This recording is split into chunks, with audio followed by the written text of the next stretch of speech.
thought I'd talk about that we've got the super blood moon lunar eclipse tomorrow. If you enjoy the content, watching this video, please like and subscribe. And anything else that helps my channel, I would appreciate it. So, super blood moon tomorrow. It's in Sagittarius, which is the sign that is the sign, my birth sign, my sun sign, star sign, whatever you want to call it. So it's mainly going to affect fire signs, which is Sagittarius, Aries, and Leo. And it's going to bring up a lot of emotions. So it's going to bring it up for everyone, but mainly for fire signs are going to take the brunt of it. So we've got to really find ways to kind of let out pent up frustration, try and not have it in the way of arguments, because I do reckon a lot of relationships are going to hit a rough patch at this point, because everyone's going to feel this emotional release. The water signs,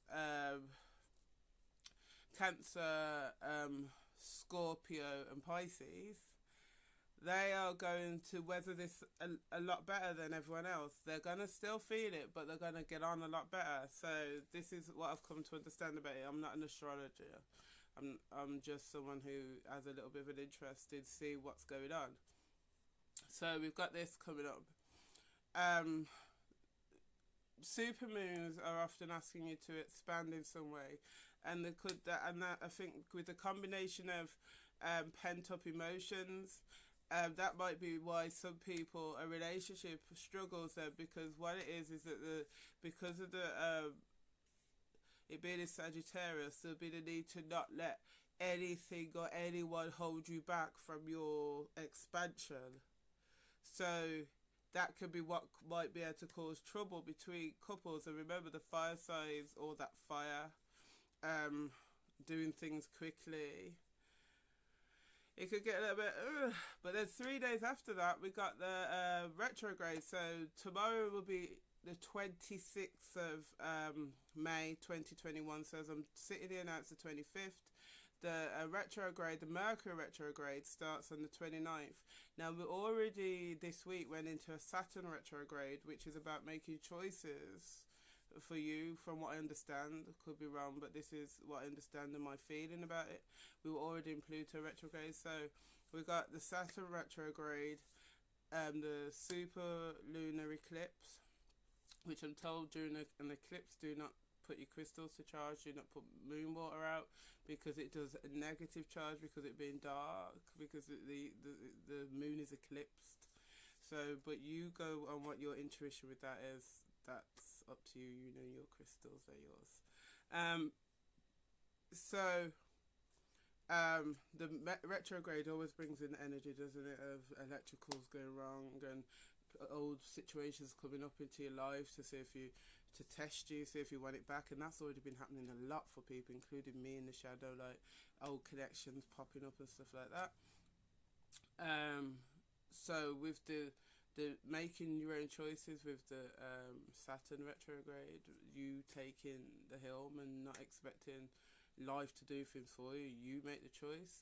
Then you've got the supermoon, where you maybe was thinking you're not going to let anyone hold you back, so but you kind of try and hold it down so you don't end up in big wars with people. And then you've also then got the retrograde, where you might get old situations, old people you've lost connection with, friends, old relationships, old situations crop up. So that could bring up a lot of shadow stuff. You might have emotional trauma still connected to what might come up. So it's an important time for you to kind of set your intention at this supermoon on what you want. And basically, they say when you write in intentions or manifestation, never to say what you don't want. But remember, like when someone does a reference for you, and they're not allowed to say you're a terrible employee, but it's what they don't say. So you could put in the intention bit like, I want to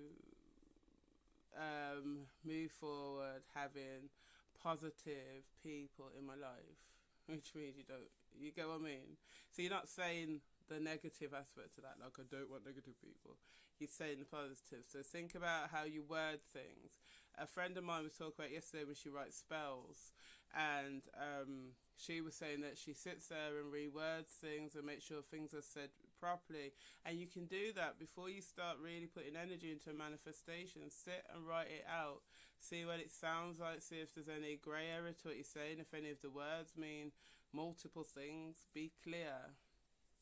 So anyway, yes. So my feeling as a intuitive at the moment is, you really do have to be very clear on what you want in your life and what you don't want in your life, who you want in your life and who you don't want in your life, so that when this retrograde comes up, it doesn't make you into its its little retro bitch, because this one I reckon is gonna be full on. The energy of it, or leading up the pre-shadow phase, has been quite strong, and I feel like it's gonna cause what will feel like a lot of spontaneous shadow work, and you've got to be ready for that. Now, don't want to make this video too long because it's for this particular time. It's not one that people can come back in the future and say, oh yeah, unless you do see this in the future and something about the message fits with what your life is at that point. That can work definitely with intuition. So this video may come up for you at a point when you need to take hold of your life and stop going on like you're a passive passenger and not the driver. You are the driver. This is your vehicle. You drive your car. Someone's not driving you, you're driving it. Someone's providing the petrol, but you're driving it. The gas, the diesel, the electrical charge. Sorry about that. So anyway, have a great day. I hope you have a wonderful day, and if you do, if you are kind enough to like and subscribe, I'd be very, very grateful, because I'm trying. This platform is nearly a year old. My thing says 2007, but that's because I uploaded a video of my children in 2007 singing. It isn't that this. Yeah. Anyway. Namaste.